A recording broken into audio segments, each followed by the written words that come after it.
Hello, welcome to the Pandemic Pinup Happy Hour.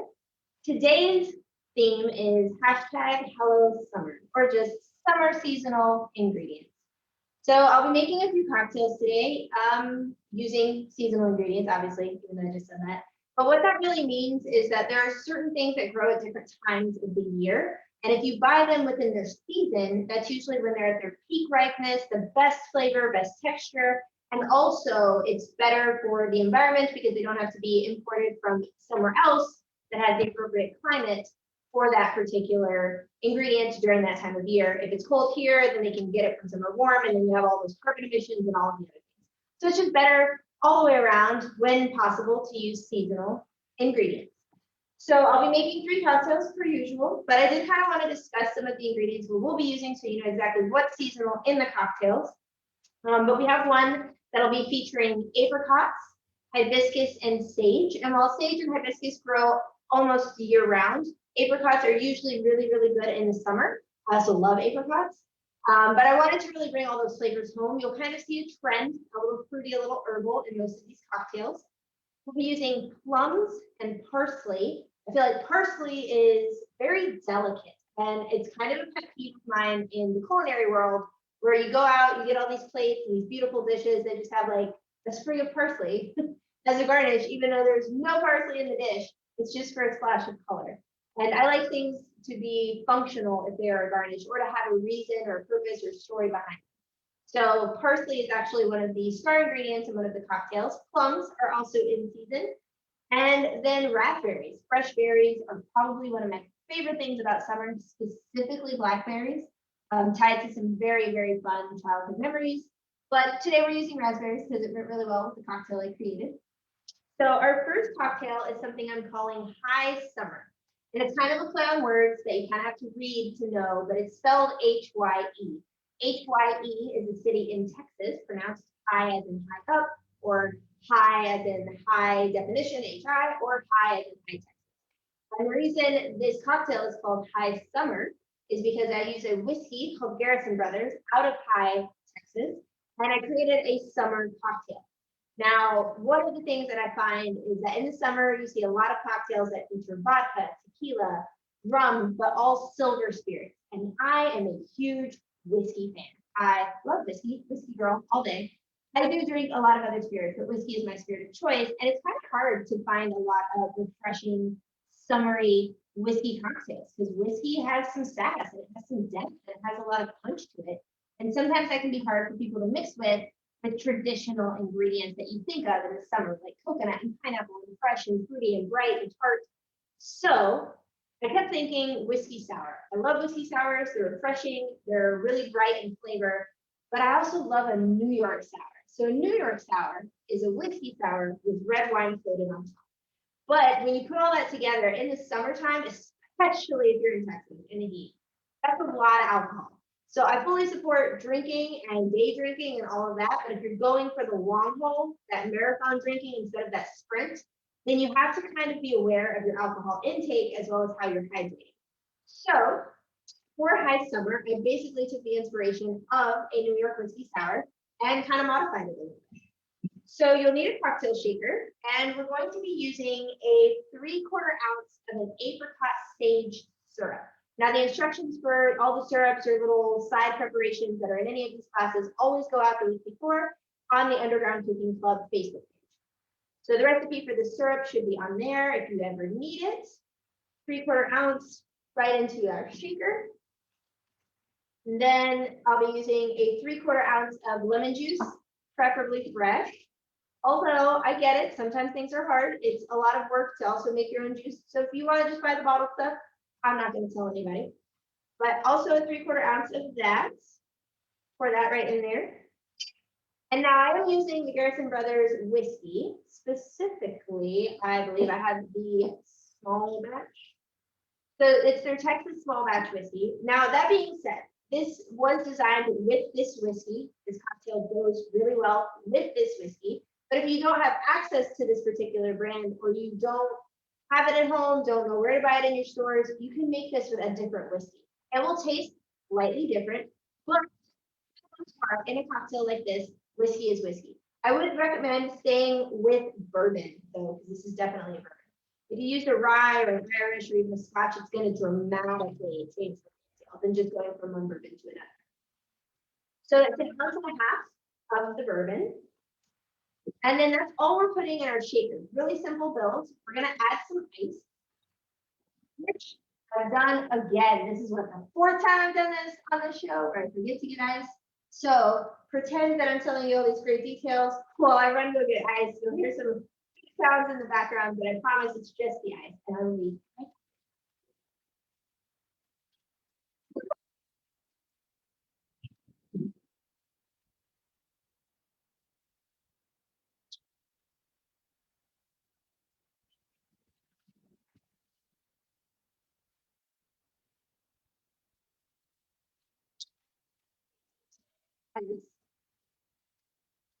I have a whole checklist before I do these classes of what I'm supposed to have prepared and ready. And then I had a wardrobe malfunction and forgot all about the ice. But do not dismay, we have ice now. So to recap, I have the ounce and a half of bourbon, the 3/4 ounce of lemon juice, and a 3/4 ounce of the apricot sage syrup, all in my shaker. Now I'm going to add ice because I have it. Then we're going to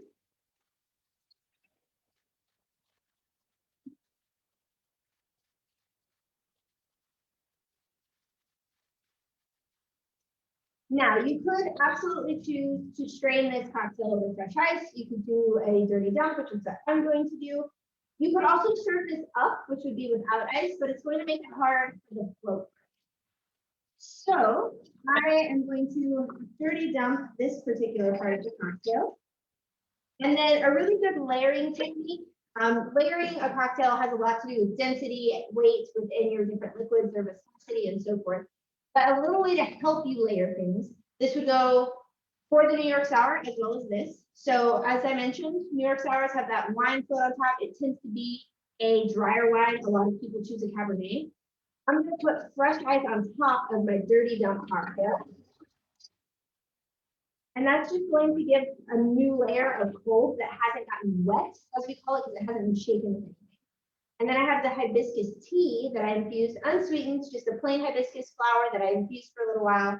And I'm going to slowly pour that over these fresh ice cubes, directly like making contact with the ice. So what that's doing is chilling down that tea as it hits the cocktail so that it stays in that layer. As you can see, that's just such a beautiful color. And then I'm going to go ahead and garnish it with some sage.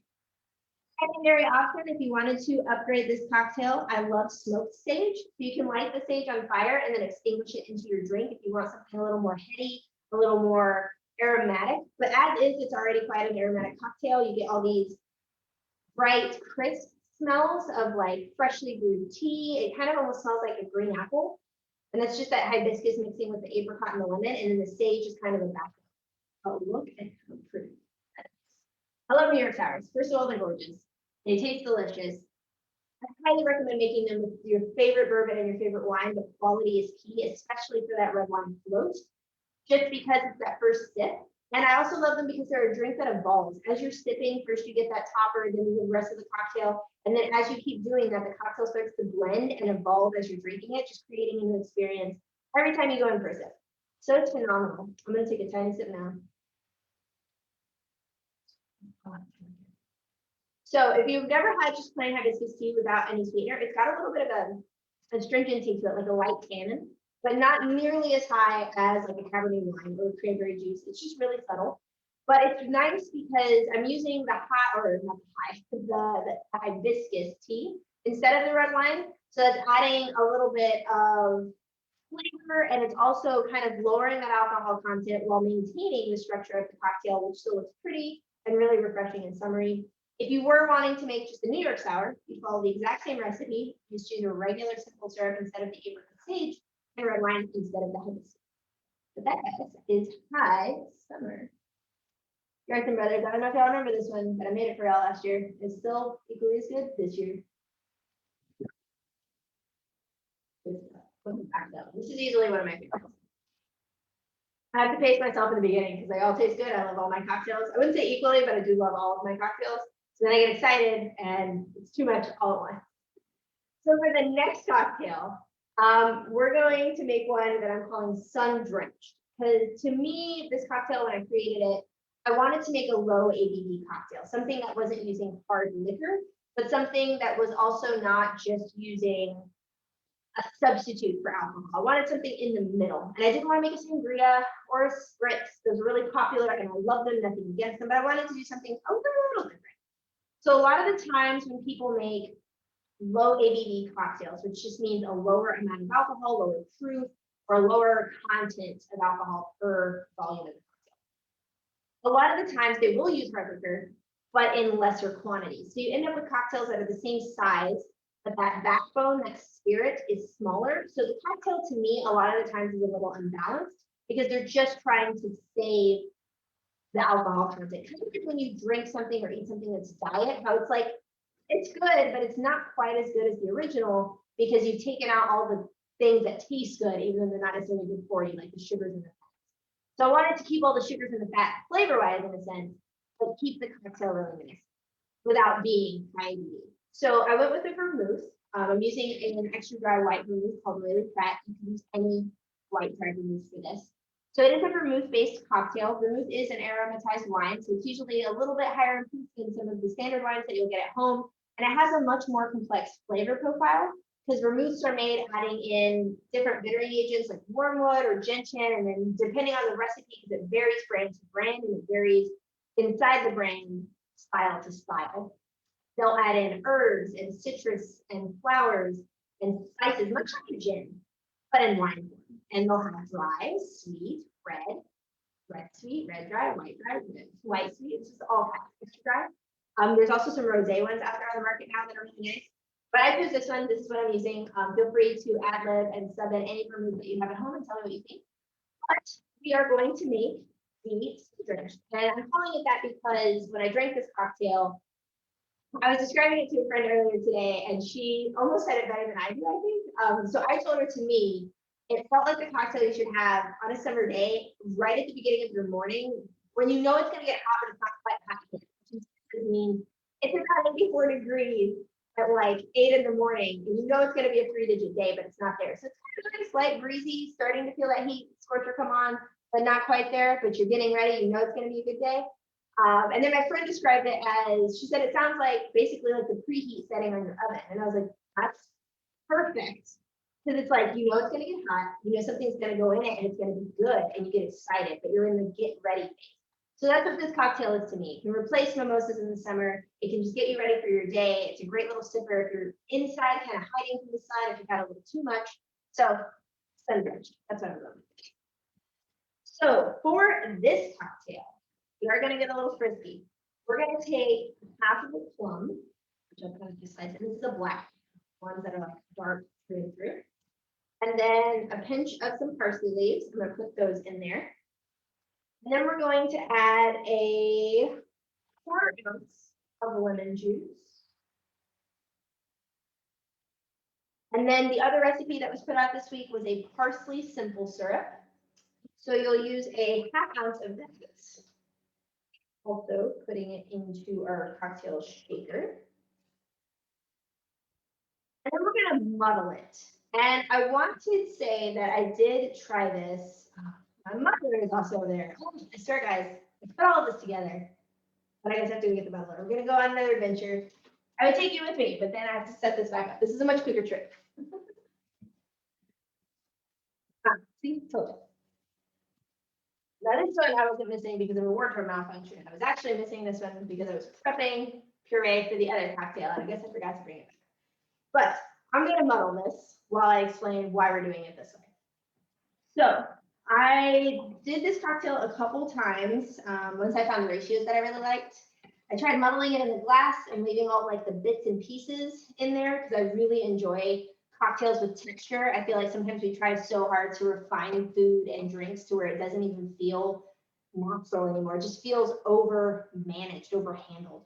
However, plums sometimes get a little bit of a mealy texture where they're like just broken down to their very little tidbits.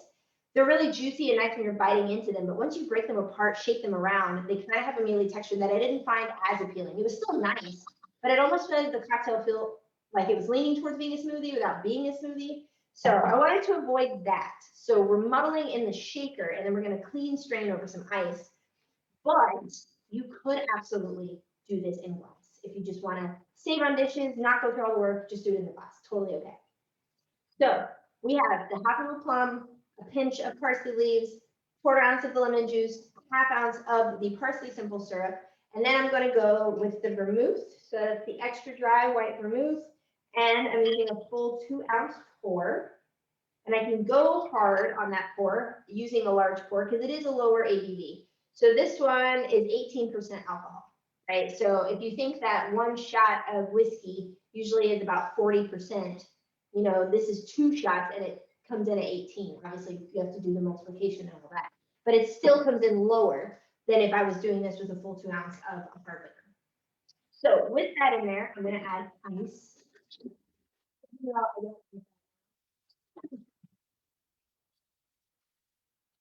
Mix that sugar. I'm going to give this one about 10 seconds as well.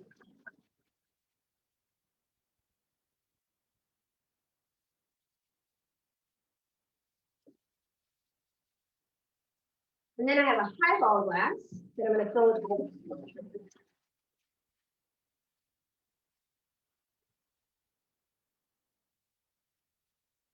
And then again, because of that textural component, I did try this a lot of different ways. Probably can't even see that, but it's all coated, like all the little mealy bits are coated inside the shaker tin. So again, it is still very pleasant if you don't strain it, but I prefer to strain it. We're trying it.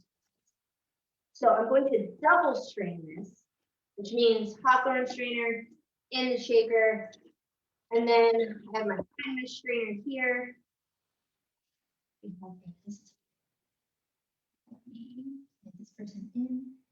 So I'm going to double strain this over the ice, nice and slow. And it's this really, really pretty, vibrant purple red color. And this will take just a little bit of time just because it is sifting through all those tiny bits, even though it's got a lot of liquid. It's just got to sift through so much. So give it a little time. If you're impatient, little technique you can use. Don't spill my cocktail everywhere. Is you can take your cocktail spoon and kind of force it through the strainer just a little bit, like to stir the liquid, not push the actual solids through. And you can see there's more of a steady stream. So bear with me. This is probably the lengthiest process today. But I also got asked a question last week about why this particular flavor combination. So parsley, as I said, is just an ingredient I think is underused. I also feel like plums aren't wildly used in a lot of cocktails. You see a lot of like plum wine being used if you're in like the Asian areas or Asian markets or bars, but plums in and of themselves aren't used all that often. I don't know why that is. After working with them, I like it a lot. I would do it more. But I have a friend who I believe is in Iceland. I get my countries a little confused. But they're in Iceland. They make syrups, both for non-alcoholic and alcoholic applications. And one of their syrups is a plum and parsley syrup. And I usually kind of go through their website and just see what kind of combinations they come up with. Being from a different culture usually means you eat different things, your palate is different, you're into different flavor profiles. So I always find it to be a good practice to just kind of see what other cultures are doing in their own spaces, not like what are Icelandic bartenders doing here, because I'm sure that's all well and good, but they get to use our ingredients and combine them for our palates. I find it much more interesting to see what they're preparing for the people back, you know, in those actual countries, so that you can, you know, be encouraged to try something new. So almost all the way done here. We're going to end up topping off this cocktail with some soda water. And you could absolutely switch that for something like a tonic, some club soda. I'm going to be using a sparkling mineral water. That being said, bubbles matter. So I have gone with the large Texas size bubble that is in Topo Chico today. This would also benefit from something more delicate like a Perrier. If you didn't mind so much about ABV, you could absolutely top this off with champagne and just do wine on wine. That would also be well and good. Top that off like so. And I'm only ending up putting in about an ounce, give or take, of the sparkling soda water. It's just to kind of add a little extra oxygen in. It's not really for a textural purpose. So your choice of water is always important, or your choice of bubbles is always important. But in this particular cocktail, it's just a nice add-in. The mouthfeel, because I'm not using a ton, isn't going to alter it so drastically that it's a new cocktail. So yes, I'm adding just a tiny little top off of the water. And then we're going to garnish it with some very nice parsley leaves that have decided to wilt while waiting for this cocktail to be made. Texas Pete problems, guys. And then some very finely cut forms. So apart from my sad parsley that looks like Bugs Bunny carrot tops, this is Sun-Drenched. So good. Look how pretty that color is. It's just so vibrant. Oh, yeah. So that's Sun-Drenched, guys. It's absolutely delicious. I encourage you to try it. Also, the lovely thing about like low ABV cocktails is it's just an all-day drinker. You can continue to drink them. They're always tasty. But a lot of the low ABV cocktails work well in like a punch setting when you like dial it up and make big batches. They do fairly well just because there's less ingredients to worry about or flavor profiles that get diluted. So this one actually punches out really, really well, or makes a punch really well. I guess that's a better way to say it. And now for our last cocktail, I'm calling this one Mani-Pedi, mainly because I know a lot of women and a lot of girls that like to spend their summers at the beach or in the sun. Me personally, I could take it or leave it. I do love being outdoors, but I'm more of a hiking in the mountains kind of girl or in the hills. I don't lay out in a bikini all that often to try to get a tan, but I am also naturally blessed with pretty much a natural tan. I don't mind getting some sun though, and I'm just not big on a lot of water. I'll do a lake all day, but the ocean and the beach is not really my thing. Unpopular opinion, I get a lot of slack for that. But I've lived in a lot of places with beaches and oceans, so I can confirm. I'm not just saying this because I'm a weirdo. I know that that is not my thing. So I call this Mani-Pedi because I know there's a lot of chicks out there that get their nails and their toes done on their hands. They get their nails done, and they like to look all put together. I know a couple of my sisters are like that. They like match the nails to the bathing suit and the whole nine, and they look amazing. I have nowhere near the amount of patience for that kind of effort. Props to those who do. This cocktail is for you. So the Mani-Pedi also requires a shaker. This is a bit of a stronger cocktail in the sense of flavor profile. There's a lot going on and it's a smaller serve. Think of a Manhattan and old fashioned. It's boozy and forward, but in a good way. Still refreshing, still adequate for summer. So we're going to do 1.5 ounces of rye whiskey. And I've sampled this with a couple different kinds of rye whiskey. The one I'm using today is Noble Oak, double oak rye. You could use a couple different ryes for this. Originally, I was trying it out with Red River, which is a whiskey out of North Texas. That's definitely the one I'd recommend. This one is also very nice. Using 1.5 ounces of that. And then I have some raspberry puree, which is just fancy talk for I took a muddler to a bunch of fresh raspberries and smashed them. So I'm going to use 1 ounce worth of the smashed or pureed raspberries. If you had like a food processor, you could absolutely just put those in there. But considering I only needed 1 ounce, it was quite easy to just muddle 1 ounce of fresh raspberries. And then I'm going to use a large heaping bar spoon of orange marmalade. Not to be confused with orange jelly. Marmalade leaves the peels in. I don't know if you guys can see that. It's quite a bit of jam. But it leaves the peels in, so it adds a little bit of a bitter back note to this cocktail.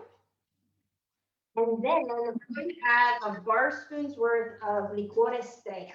And strega means witch in Italian.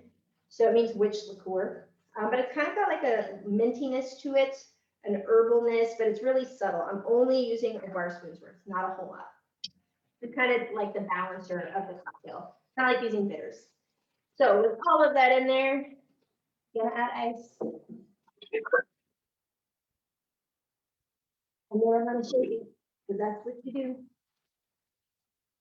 And do this one for about 15 seconds.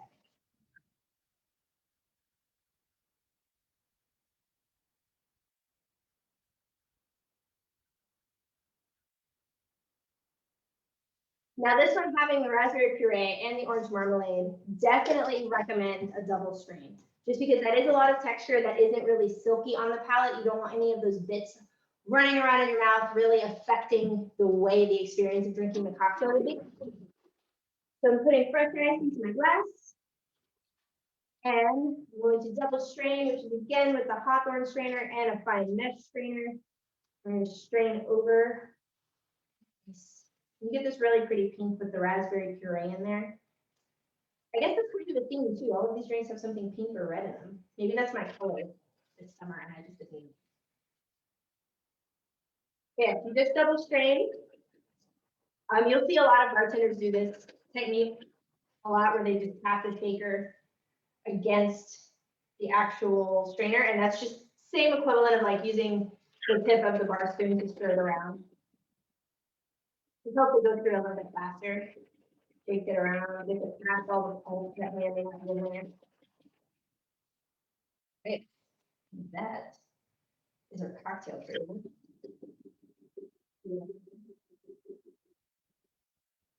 And this would work really well served up without ice. However, considering it's summer, considering this is pretty boozy, I will say that if left to its own devices without any ice, as it warms up, that whiskey really comes forward really strong. So the ice serve is kind of my recommendation if you were drinking it in summer so that it maintains its temperature. You could also just do like the rocks that stay cold that people put in whiskey or wine. But I chose to put this on ice. If I was drinking it in the wintertime, I probably would have served it up like a Manhattan. And then I'm going to garnish it with this pretty little lemon. And there you guys go. That is the Mani-Pedi. Or you could also get pebble ice. I love a good excuse to get some Sonic Ice. You know me, if you've been watching this at all, I have a problem with wanting and needing Sonic Ice in my life. I feel like I'm only a short step away from getting a machine that makes it for me. I need money to live that lifestyle. To justify having that ice maker, I need to live in a different financial bracket, I think. But maybe I'll just get one. I don't know, stay tuned. But I love me some whiskey. That being said, that is all I have for you guys today. Those are my summer cocktails. Next Sunday is the 4th of July. We will be taking a small hiatus for that weekend, mainly because I want to go see some fireworks and drink cocktails that other people make instead of making my own on a holiday, which I haven't been able to celebrate, as I'm sure many of you haven't either in quite some time. So go be patriotic or don't. Go watch fireworks or don't. Go grill or don't. But maybe enjoy, one of my lovely summer cocktails. And then after that, we'll be back with all of the new things in July. Pretty sure we'll be doing some ice cream based cocktails because it's still going to be really hot in Texas, and some other really cool little themes. And if all goes well, next time you guys see me, I will be in my new studio with so many cool things for you to look at behind me instead of this white blank wall.